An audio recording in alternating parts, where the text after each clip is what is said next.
a lot of the time we talk ourselves out of things because we think maybe this isn't going to be what I want forever. But when it comes to a job, it doesn't have to be what you want forever. It's like with a relationship, maybe you're not going to marry the person and have like 8 children with them and retire to the Scottish Highlands, but maybe you can have like a great 6 month or a great 1 year, a great 18-month adventure with them in Prague. I mean, why not?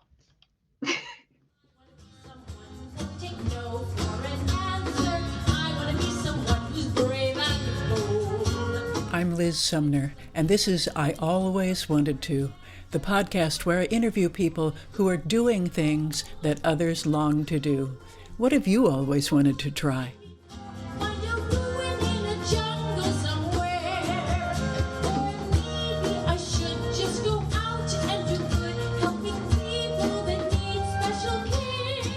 Hi, everyone. I'm so glad to have Annie Handmer as my guest on the podcast again. I love the way she sees the world and everything she thinks about. In this conversation, Annie and I turned things around. Instead of looking backwards to what we always wanted, we ponder the question of, what do you want to be when you grow up? What effect does that question have on kids when they hear it?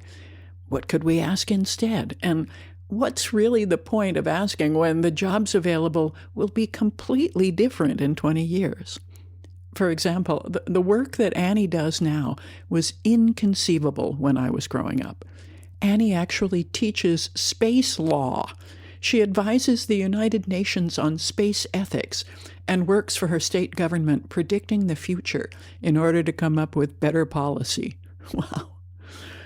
If you haven't yet listened to our previous conversation, do check out I Always Wanted to Go into Outer Space from September 2020. Annie proposes some great alternatives to space tourism for those of us who are not billionaires. It's not a prerequisite for this episode, but it's well worth a listen. In today's conversation, we talk about better questions to ask children than, what do you want to be?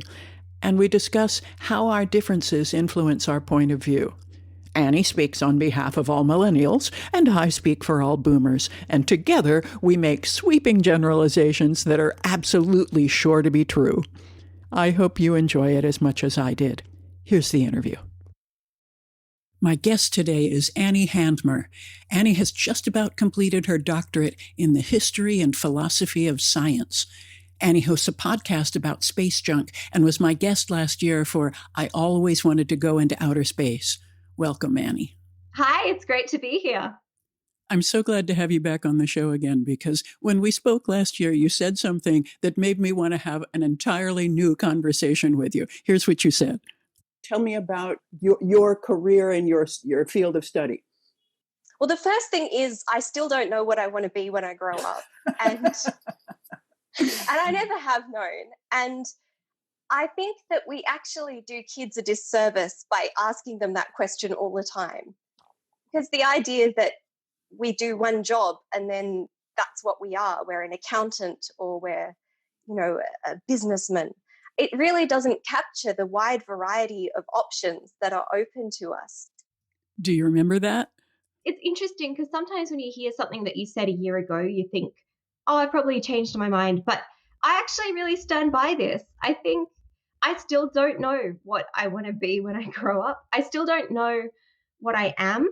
And I want to get into that a bit with you, just talking about how we define who we are, by what we do, and how we even define what it is that we do, and the ways in which we use signifiers to signal to each other how to feel about each other. And on the kids' point, so since we last spoke as well, my brothers have had kids, so I now have 3 nibblings, which is the gender-neutral term for siblings, for nieces and nephews rather, like siblings, but nibblings, which I think is very appropriate, especially when they're teething.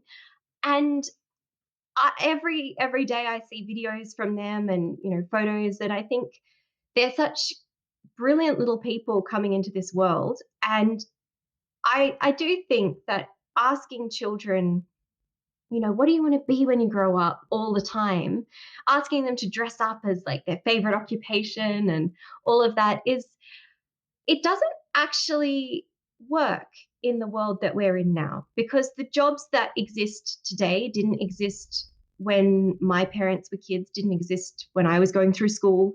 And the jobs that my nibblings will do one day will not be the same jobs that exist now. And social attitudes to those jobs change over time as well.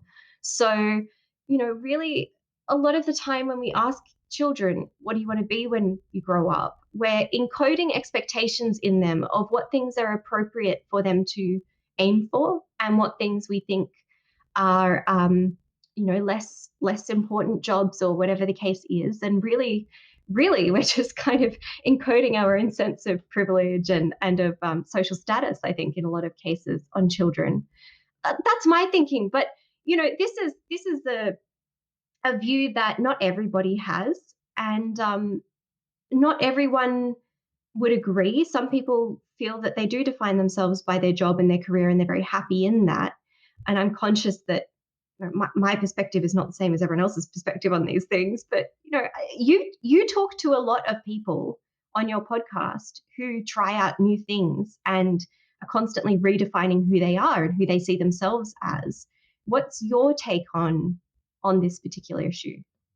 Well, it's reminding me of a time when I was about 11 years old. I'm a baby boomer, and the opportunities for women in the early 60s were a lot different from what they are today.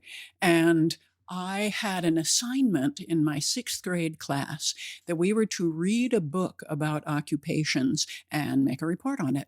It was a series of books about different careers that people could have. And it was really clearly delineated as to boy careers and girls careers. And the ones available for women were, I want to be a nurse, or when I grow up, I want to be a school teacher. And I didn't see anything there that piqued my interest. And I remember picking one that to be obnoxious. I wanted to be a little disruptive at the time. And so I picked, I want to be a truck driver. And my stepmother at the time was a career woman and had inspired me always that I could be anything I wanted. And she fully supported the idea of being disruptive for this particular assignment. But I can still remember just how proud I was of saying, I want to be a truck driver. Absolutely. I had a similar experience, I think, in year 8 or year 9 in careers class. So we had a class every 2 weeks, and we had to research some sort of career we thought we might want to have, and then the study pathways and how we'd get there. And I'm not sure if I told you the story, but I decided to say that I wanted to become the Pope. And probably for similar reasons to you in sixth class. So I did a whole assignment on how I would go about becoming the Pope. And I suppose the point of it was that I was 13, 14. I was like, I don't know what I want to do. But I was told I had to do this research, and I was so I just thought, oh, this will be entertaining. And actually, I did quite a good assignment on the process of becoming a pope. And the key impediments for me were not being Catholic and being a woman. But once I'd sort of dispensed with those as difficulties, I did quite a credible assignment talking about the various pathways I could take to solve those problems, and also studies I could undertake. And the teachers were remarkably they put up with me, which was lovely. But no, because of course, what both of these stories I think that we've both just shared bring out for me is that there are wrong and right answers to that question when you're a child. And really asking a kid, what do you want to be when you grow up, or what career do you want to have, what job do you want to have, presupposes that for them, a lot of the time, I think they're wondering what's the right answer here. And they're making choices not on the basis of what they really want, but on the basis of what they think you want to hear. That's not all kids, of course, but the reality is that most of us don't really know what we want to be. But a better question might be something along the lines of, what do you enjoy, or what do you want to learn, or what do you think you're good at? Those are useful questions that I think promote self-reflection as opposed to promote kids looking at themselves and then slotting themselves into where they think they belong, which of course over time, as you say, changes. I mean, now, not to say there's anything wrong with wanting to become a teacher or a nurse or something, but the jobs on offer have changed significantly, and the expectations that we have of what, say, young women or young people in general can achieve have also changed enormously. And that in itself also puts a lot of pressure on, because of course there are young women who do want to become teachers and nurses, and we shouldn't critique them for that choice either. Elizabeth Gilbert did a talk that I often think about. She spoke about there being two kinds of people. The first one she calls jackhammers. And she includes herself. They know from early childhood exactly what they want to do with their lives. Mm-hmm. They have this burning passion. She always knew she'd be a writer, and she never veered from her original plan. Then the other type she calls hummingbirds, and I'm this type.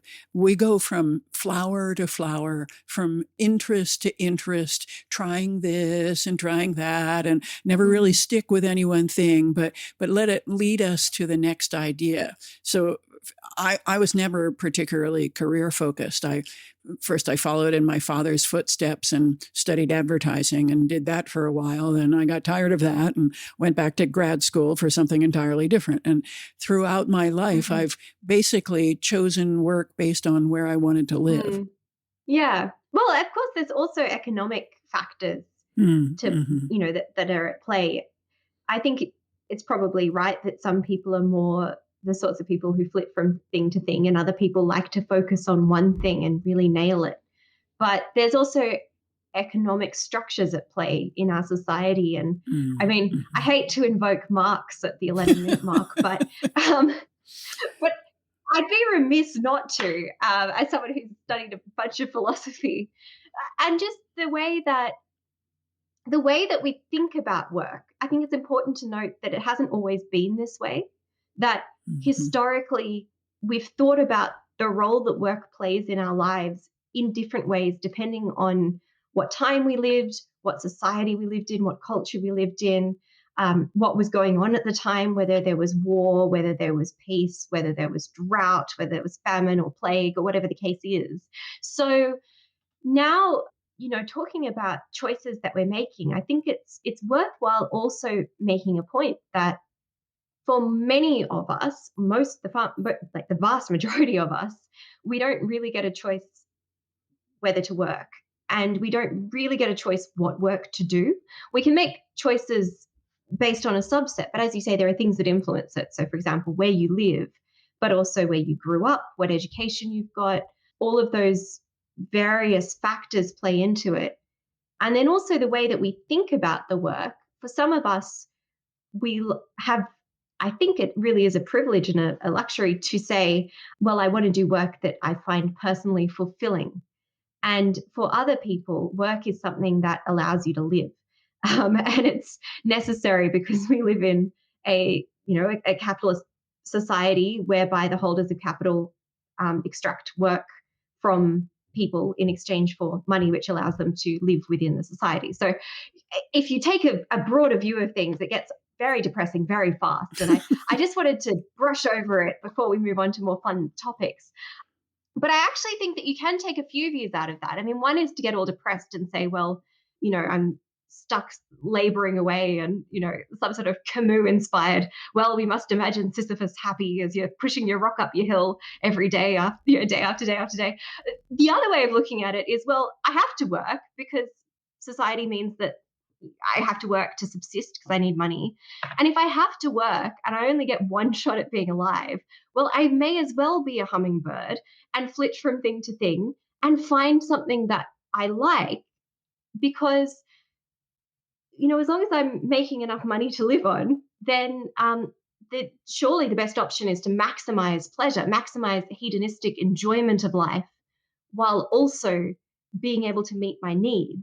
And I think that could be summed up in the millennial view of things, which seems to be kind of like, well, why would I slave away at a desk for 15 years on the promise that maybe one day I'll be able to afford a small apartment, when I could just rent and move around and, work here for 6 months, there for 6 months, go take a break and go surfing for 6 months.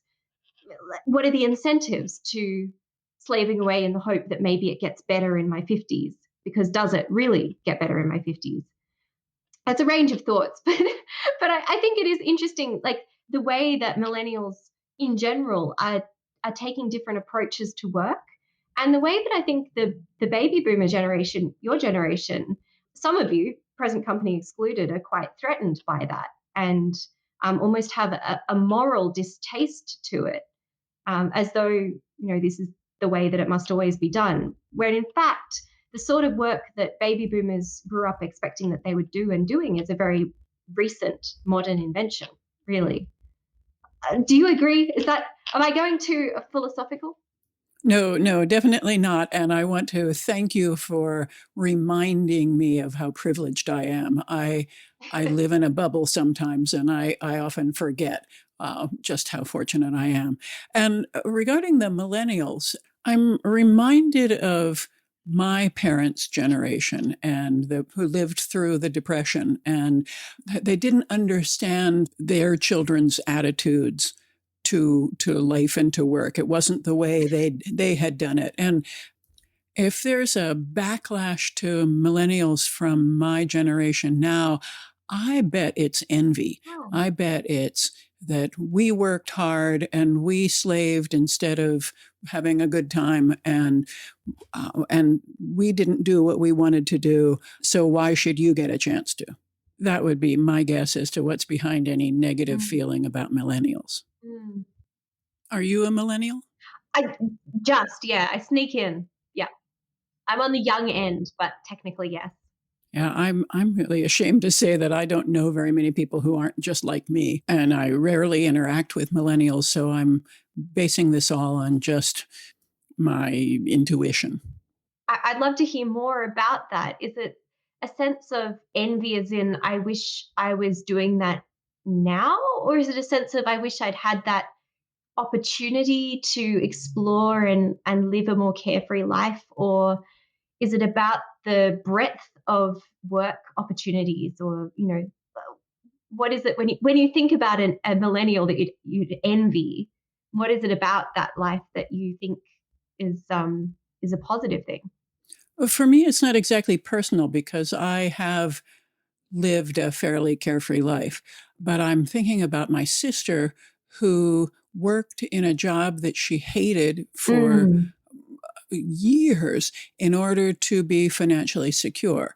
And I can imagine, I've never heard her speak of being envious of millennials, but her desire to be financially secure was so strong that she did work that she really hated. And I can imagine somebody in that position being envious of people who didn't feel that they needed to do that kind of effort. Interesting one, because of course, here I am saying, please speak on behalf of all baby boomers. And, in the same way that I will speak on behalf of all millennials, and we accept that we're individuals. But I think it gets to a really interesting point, which I think is a very American thing, actually, but also pervades Western cultures, which is this idea that if you work hard, you'll succeed. Therefore, you must work really hard and then you can succeed. If you haven't succeeded in whatever success means, then you mustn't have worked hard enough. And I think that there's this bias, or maybe this thought, that the reason that millennials aren't buying homes and can't access financial security or whatever that is must be because they are not working hard, like because they're taking breaks to go surfing. Therefore, rather than looking at the economic modeling of the thing, there's that moral thing that comes in there. Annie and I talk more about how millennials and Zoomers approach work and what that means for the future after the break. Before we get back to the program, I want to take a short pause to welcome new listeners and followers and thank those of you supporting us at patreon.com/alwayswanted. I'm really glad you're here, and I want to get to know you better. If you have any questions or comments about the show, please email me at liz@lizsumner.com or message me on Facebook or Instagram. If you like what you hear, please share it with your friends and leave a review on Apple Podcasts or Podchaser. If you have time for a 5-question survey, I'd really appreciate your answers. You'll find it at lizsumner.com/survey. Let me know when you filled it out, and I'll send you a coupon code for a free copy of my online course, 8 Steps to Launch Your Dream Life. Thank you so much for listening. Here's the rest of the interview. And I'm reminded, we had a thing that happened, it was a couple of years back, but there was an article in the paper that got a lot of debate on all sides, where someone was saying, well, I'm sick of hearing millennials say that they can't afford to buy a home when they'll spend $15 buying smashed avocado on toast. Because, of course, as Australian millennials love getting brunch on a Sunday, and you get your smashed avo on toast with a poached egg and your soy latte or whatever. And yeah, you could spend $20 on that. And then someone actually went and did the modeling and figured out how many years it would take of not having smashed avocado to be able to afford a house deposit, and then published a counterpoint article basically in the opinion column being like, this is financially absurd. And it really ignited this very real debate where we know based on modeling, we know based on economics and finance, that decisions about having smashed avocado on the weekend do not play into whether or not you can pay off your college debt if you're an American, or whether you can pay off a home loan. That actually the relative price of these things, the relative demand for property, has gone up significantly. And that's in part because a lot of the older generation, especially in Sydney, for example, have a lot of investment properties. So they're making the money from you renting, and then they're holding on to, say, 3 or 4 properties, and so on and so forth. So we know that that's the case, but there is still a narrative from that generation that kind of disapproves of millennials living these carefree lives. And at the same time, I think as the millennial generation gets older, I can see it shifting, where it's becoming less disapproving, as as we talked about, but more kind of, well, this is just the way things are now. So it's becoming the norm. Like, it's now normal that people will work flexibly. It's now normal that you'll sometimes work remotely, especially during COVID. It's more normal that you'll take career breaks, and that people work part-time even if they don't have children, and that men will work part-time, and that various different family situations will exist, and people live in complex share houses and communal living arrangements, and all of those different things. As millennials become middle-aged, the society is being forced to reckon with that and actually change. It's quite fascinating. I really wonder what the next generation coming up, the Zoomers, will think about all of this. One of the things that someone said to me recently about, not specifically Zoomers, but generally people around sort of my age and younger, so that would be, I'm 26, but they were saying it's sort of more like 25, but I sort of sneak in. Anyway, is that there's more of a focus towards, when you're choosing work, a focus towards alignment in values and ethics, rather than, so I suppose if you want to make really broad brushstrokes, like my parents would have been thinking about, okay, well, I need a job that is high status enough and pays enough that I can achieve what I want to achieve, which some people have described as kind of the Ariel from The Little Mermaid approach. And then my generation is very much like, I want to feel self-actualized. I want to feel like I'm really getting the most out of like who I am authentically in this job, which you might describe as the kind of maybe like Elsa from Frozen approach to work. But the younger generation coming up are way more interested in saying, well, I don't really mind what I do, and I don't really mind who I do it for, and I don't really mind how much I get paid or what the conditions are or where I'm doing it, but I want to feel that my personal value set is aligned with what they're doing and what that company's values are. And that, I think, will have a really big impact on the way that we all think about work and the way we think about value as well. So, value not being so much as in how much can I get paid to do this thing, or how high status is it, like are my neighbors going to think that what I'm doing is respectable, but more in terms of what sort of moral and ethical sense of doing good do I get out of this thing. Is that something that you've encountered much in your research and in interviewing people? I have not. I think it's an excellent direction to go in, but it makes me wonder because I can't remember when I started being aware of what my values were. I certainly don't think it was in my early 20s. Yeah. I don't remember asking myself that question until I was doing like personal growth trainings when in my 30s. So that's a that makes me hopeful for the world that Right. that young people are thinking about that and articulating their personal values for themselves. I don't have any more Mm. experience about what I've seen other than just taking it personally. Yeah. I think it's something to keep an eye out for, maybe as well, like as it sort of influences other things. You see it. Actually, I've noticed it in advertising. So Mm, one of the factors is that it's now considered socially unacceptable in a lot of younger people's circles to work, for example, for a mining company or a company that has bad climate policy or is unsustainable in some way.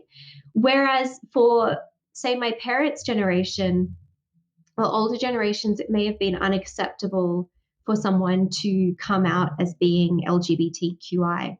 So this idea of shifting, what is it that gets people morally worked up, mhm, shifting from identity to activity. So now for younger people, you can be whatever you want. This is very broad comment. Obviously, there are mhm, some sectors of society where this is not appropriate and not accepted, and all of those things still. But broadly speaking, the idea of identity is something that rests with the individual, but the idea of activity is something that affects the world and affects other people. And that's where the moral issue comes in terms of what work you do. And I've noticed that particularly energy companies have started rebranding away from being, say, a coal company to being a sustainable energy provider for the future. And mm. and in their advertising and so on, they're really moving towards trying to bring people in. And I was reading something recently about sinfluencers or influencers online who get hired. The term is sinfluencer. Oh, okay. So Uh-huh. like a sin stock, like a Mhm, like an oil company would be a sin stock to own. So a sinfluencer is an influencer who posts on Instagram or something, who's hired by that company to make a post about how they filled up with gas at this petrol station when they were going to look at a forest. And isn't it mm, great that they were mm, able to do that and like mhm. be in the great outdoors or something? So try to reframe how younger people see these things. I that for me is just Mhm. astonishing. It's like the next level of greenwashing for the next generation. But it also gives me hope that our children are making more informed and more community minded decisions. Yeah, I am hopeful that the companies will listen and change their behavior, I mean, their policies and their actions rather than just their marketing. And I'm remembering as you're describing that I marched against the Vietnam War and I fought for women's rights in the early 70s. So I guess I was morally aware for what was possible and front of mind for my generation. But I the idea of taking action besides just the fighting and being marching on Washington and stuff that it I don't recall whether we cared about companies' activities. It could be just my bad memory. Probably there were activists who were thinking about those things, and I just wasn't one of them. But that's a good reminder, actually, Liz, that this it hasn't come out of nowhere, this kind of activism. I mean, it's a different form in that it's very individualized, and it's about, if I'm going to sell my labor, let's go back to Marx. If I'm going to sell my labor to the holders of capital, then I'm going to make a statement with that, and I'm going to choose who I sell it to, because my choice to sell my labor is a choice again, rather than something that I simply do in order to get money to then do what I want to do.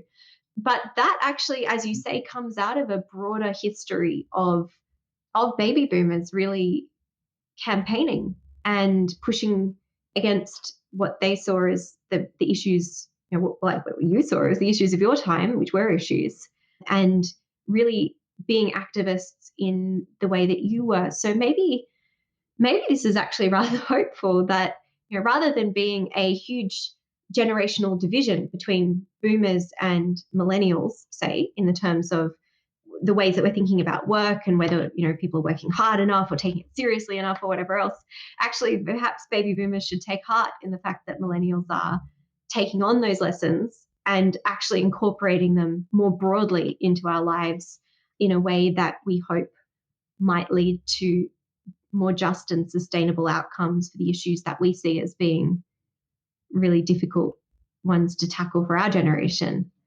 And that couldn't have happened without the activism that your generation did and continues to do. And my parents' generation as well, and I'm sure it goes back even further. And I think you're right about the individual choice to sell my labor. Yes, it's just one person making one choice, but if millions of individuals make that choice, so whatever I do to stand up for my own values and try to make the world a better place, each individual choice about who we sell our labor to and what we are willing to tolerate and what we need to speak up about makes us a better world. I think you put it beautifully. Thank you. So let's wind back again to how you got to the choice of doing what you're doing right now. Sure. And what you might imagine yourself doing next. Absolutely. Well, at the moment, I'll describe my working situation because it's kind of complicated. So at the moment, I'm finishing a PhD and I'm also working part-time. So I work for my state government, and I work in a team doing future insights. So my job is to try and predict the future and come up with better policy based on what we call foresight intelligence. So, personally, I think that aligns very well with my values, and it's about trying to make better decisions for people, to live better lives and exist in a nicer place. So that's what I'm doing there. And then also I'm teaching at the university. So I'm teaching some science ethics, I'm teaching some sociology of science, and I'm teaching space law as well through Hong Kong University. So that's a bit random, but that's happening online. And I'm also doing the sort of usual sort of space volunteer work that I do. So volunteering on a number of committees, working with international, lots of young people internationally on projects like there's the new Space Ethics Library that just launched. You can Google it, which a group from the Space Generation Advisory Council, which is a group of young people under 35 who advise the United Nations on how we think we want space used and treated and what things we think ought to and ought not be happening in space. So this is a group that's a working group that exists to inform that advice that goes to the UN every year. So we've been working on a thing called a Space Ethics Library, which is really a great resource and something that I think is very awesome. So a lot of volunteer kind of work as well. And when I was thinking about how I want to set up my personal working life as I get to the end of my PhD, it was really a question of how can I maintain the flexibility to keep doing work that I think has value, even though it doesn't provide me with monetary value? So that volunteer work, how can I balance that with work that I get paid for, but also find meaningful? So that would be teaching, with work that I get paid for and is reliable and regular, and that I also believe in, which would be the sort of more governmenty work that I do. And structuring my week around those things in a really balanced way that I suppose is quite different to the way that other generations previously or other people would think about work. And it's true, most people do think about a job as something you do full time. And if you work part time, it's because you've got kids. Whereas I'm saying, well, no, I'm making a choice in my mid 20s that I'm going to work part time. And my intention is to keep working part time in a secure kind of job and spend the rest of my time doing things that I think are useful and valuable and bring me meaning, in addition to all of my random martial arts hobbies and various other things, which I'm sure you remember me talking about at length. So that's what I'm up to. And I was talking to a friend actually, because when you said you wanted to talk about work and finding meaning in work and future of how we work and those sorts of things, I I was talking to a friend who is very thoughtful about these sorts of things, and she told me about the concept of ikigai, which is a Japanese term, which is spelled Ikigai. And that's really this Japanese concept of finding a sense of meaning and purpose and direction in life, quite separate from the idea of necessarily just being your work, but the idea that you do what you do because it brings you meaning and you define that meaning in a way that works for yourself. So I think, and I haven't done a lot of reading into it, but I think that would be a really interesting place for people to look. But for me, I definitely feel a sense of I'm keen to find purpose, find meaning, and find joy in what I'm doing, more so than I am keen to have a salary and just take home a paycheck. But that obviously that's a choice that I've made. And if I worked full time, I'd be far less economically stressed and financially stressed at this point. But that said, I've just spent 4 years doing a PhD, which is the quickest way to become poor that anyone's ever invented. So it's really a case of like anything from here is up in terms of money through the door as well. So yeah, if you're trying to challenge your sense of what what is meaningful and try to challenge yourself in terms of finding different ways to think about money, think about work, and think about purpose in life, then do a PhD. It really puts a lot of things in perspective. I'm reminded that people who are listening to this might not have learned from our previous conversation about your earlier life in the financial industry, that the dramatic shift that you have made. So can you say a few words about where you've come from? Yeah, absolutely. So I wasn't always a millennial layabout. I started. So when I finished university, I got a job working in investment banking, and I was working in corporate finance in private equity, mostly doing industrials, so mergers and acquisitions, and all sorts of fun sort of fun financial stuff. And it really gave me an appreciation of how little sleep one can subsist on, but also um, the longer I'm out of that sort of world, the more I think how bizarre it was in a way. And of course, we all work, but that really is an extreme. I think that and being a junior doctor and maybe being a junior lawyer would be the things where you work basically all the time. And if you're not working, you're asleep and you never get enough sleep. So that kind of situation for me really cemented in my mind that this isn't for me and that life has a bit more purpose. And it wasn't that I'm lazy or didn't want to work hard. It was more that I felt that I could do other stuff with my time, and that's something that I valued, and that other people could do that job better than I could. and wouldn't miss the sleep as much as I did. So, I'm really glad that I did it. But if you look at someone's CV and you look, oh, they did this and they did that and they flitted from job to job, the perception might be that they can't stick to anything. I think for me, it was more a case of going in, learning a huge amount, contributing a lot, and then identifying that this was not a long-term option. And in the same way as, I don't know, if you're dating or something, you go on a few dates and the first time someone asks you on a date, you're so flattered that you say yes. And then you go on a few dates and you realize what it is that you like and you don't like, and you realize what you value and so on. And then you kind of find relationships or a relationship that works for you at the particular time and so on. For me, works a bit like that. And investment banking was a very intense fling that was fantastic and something that I have very fond memories of, but something I don't need to do again necessarily.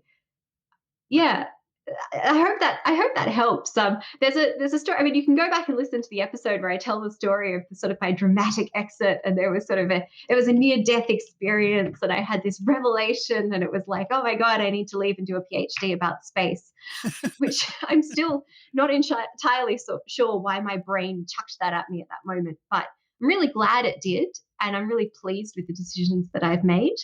But I maintain, I remain really good friends with a lot of the people that I worked with in banking who stayed in banking, and it's quite nice actually being able to kind of have been involved in that industry and seen it from the inside, and now being able to be on the outside and understand it without having to be doing it all the time. It's a really good thing. So, if a lot of the time we talk ourselves out of things because we think maybe this isn't going to be what I want forever. But when it comes to a job, it doesn't have to be what you want forever. It's like with a relationship, maybe you're not going to marry the person and have like 8 children with them and retire to the Scottish Highlands, but maybe you can have like a great 6-month or a great 1 year, a great 18-month adventure with them in Prague. I mean, why not? I love it. I love it. Annie and I continued the conversation, and we talked about how we might adjust the school system to accommodate some of these ideas and some other topics. And those parts of the conversation are available for Patreon subscribers. Here are some more of Annie's thoughts about young people today.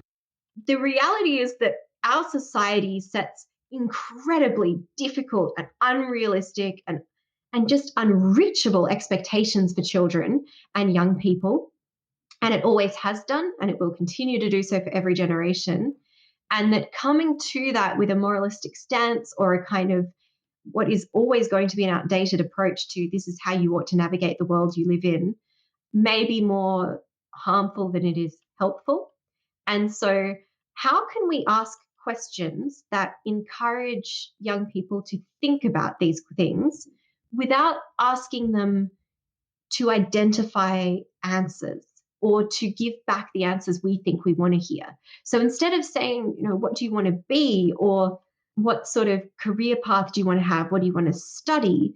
Maybe instead asking, what is it that you value? What things bring you happiness? When do you feel that you're doing good work? And accepting that work is becoming a more collaborative, a more online, a more creative kind of thing as well. So, if someone's sitting in the basement on their computer all day, it doesn't necessarily mean that they're wasting their potential just because, we think it does because we look at it and we don't understand it. They actually might be doing amazing things. Thank you, Annie. Thanks so much, Liz. My thanks to Annie Handmer. You can find out more about her and the Space Junk podcast in the show notes. I invite everyone to write and tell me what you've always wanted to try. I'm Liz Sumner, reminding you to be bold, and thanks for listening.